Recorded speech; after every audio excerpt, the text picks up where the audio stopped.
আমার মা শ্রীমতী অধুনা গায়ত্রী অধিকারী, আগে শ্রীমতী গায়ত্রী ভট্টাচার্য, তার পিতৃদেব স্বর্গত মাখনলাল ভট্টাচার্যের হাত ধরে শুধু হিন্দু হওয়ার কারণে এক কাপড়ে বরিশাল থেকে পালিয়ে এসেছিল রাম কোটারি শরৎ কোটারির ছবি নিয়ে, পূর্ণিমা দিকে সাথে নিয়ে।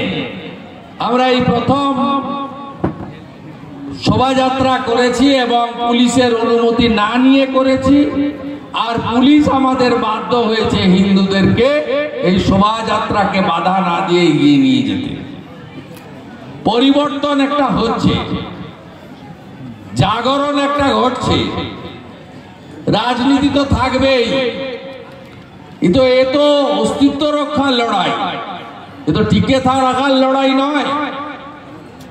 এবং আমার ব্যক্তিগত জীবনে আমি অনেক বড় ক্ষমতার অলিন্দে ছিলাম, আমি সব ফেলে দিয়ে আমাকে কেউ তাড়ায়নি।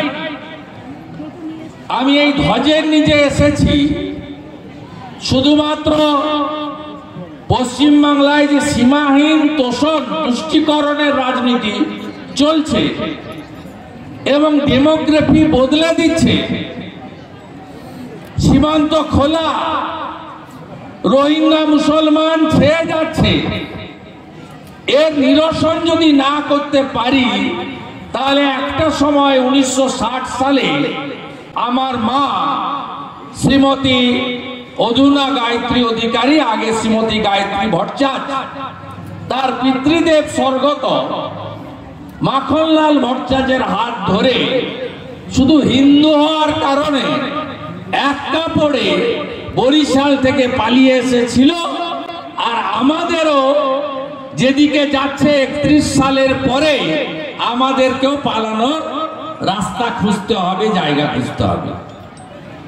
তাই ভাতা আসবে যাবে, আবাস হবে, আবার ভাঙবে গড়বে। তো এই বাড়িগুলো তৈরি করে রেখে যাচ্ছেন না, সব দখল করবে ওরা। দখল করেছে আফগানিস্তানে।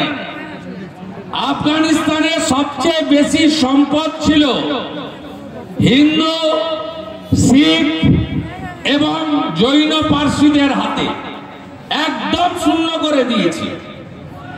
পাকিস্তানে 1% নিচে নামিয়ে দিয়েছে।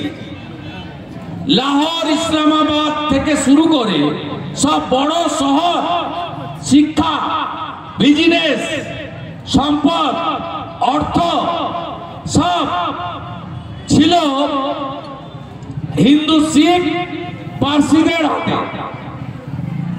ঠিক একইভাবে বাংলাদেশ শূন্য করার কাজ চলছে।